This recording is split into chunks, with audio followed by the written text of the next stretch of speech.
Civil Aviation Authority Malaysia CAAM Chairman Datuk Seri Azharuddin Abdul Rahman has resigned today after working in the industry for more than 40 years.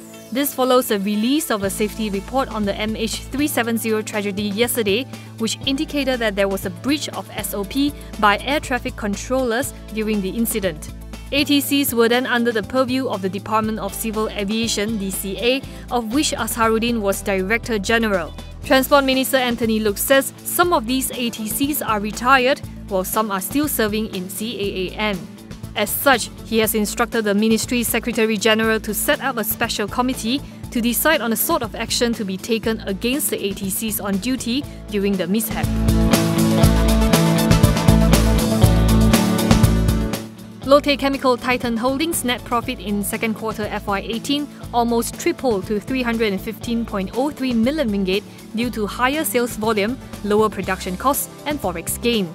Revenue came in 28% higher at 2.28 billion ringgit compared with 1.78 billion ringgit last year. Higher sales volume aside, the group also saw a higher average group utilization rate of 82% from 71% last year. LCT explains that the plants were operating at a sufficient level to maintain profit maximisation. Going forward, it expects oil price to be volatile, which will have an impact on the price of naphtha, its main feedstock.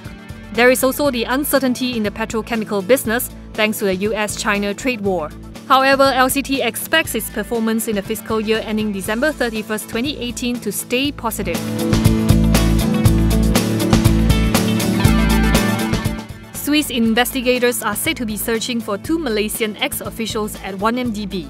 According to Bloomberg, the pair is being investigated for bribery, misconduct in public office, money laundering, and criminal mismanagement. They are T, a former top executive suspected of authorizing an illicit $700 million transfer, and L, an ex-senior lawyer at 1MDB who was described as a main point of contact with Goldman Sachs. It is understood that L is ex-1MDB General Counsel Jasmine Lu Ai Swan, while T is former Executive Director Casey Tang Kim Chi. Both are wanted by Bank Negara and the MACC. According to the US DOJ, Lu and Tang were paid $5.9 million and $5 million respectively with money that originated in 1MDB. Their whereabouts are still unknown. Finance Minister Lim Guan Eng will have the prerogative to decide the quantum and scope of the Sales and Services Tax (SST), which will come into force in September. This is according to the Sales Bill 2018 and Service Bill 2018, which were tabled for first reading by the MOF in Parliament today. No mention was made of the rates in both bills or of the type of goods, services and businesses that will be exempt from SST. Also tabled was a bill to repeal the unpopular GST in line with the promise made in Pakatan Harapan's manifesto. The second reading for all the bills and the subsequent debate are expected to take place starting next week.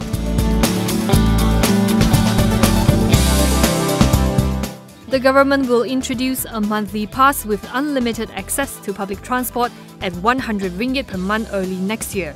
Transport Minister Anthony Loke says this is to encourage more people to use MRT as well as buses, which are already available.